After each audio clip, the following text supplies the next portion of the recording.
বলি ও বৌমা, এই যে ফল কেটে আনছি, খায় লাও দেখি। না না মা, এখন খেতে ইচ্ছা করছে না। না না, শুনুন না, আমার নাতির খিদা পাইছে, তুমি খাইলেই তো আমার নাতি খাইতে পারবে। এই নাও ধরো দেখি। শোনো বৌমা, আমার কিন্তু নাতি চাই, নাতি চাই। আরে আরে বৌমা, কি করো কি করো, যে টাকা নিচে রাখো। আমার নাতি হলো এই বংশের পিদ্দিম, আমার নাতিকে সবসময় যত্নিতে রাখবা, বুঝলা? যাও যাও, ঘরে গিয়ে আরাম করো।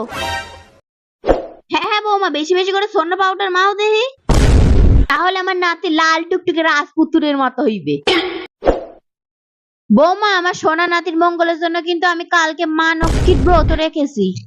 তুমি কিন্তু তাড়াতাড়ি তৈরি হয়ে মা, আপনি হয়তো ভুলে যাচ্ছেন, আপনি আপনার নাতির জন্য যার কাছে প্রার্থনা করছেন তিনিও একজন মেয়ে।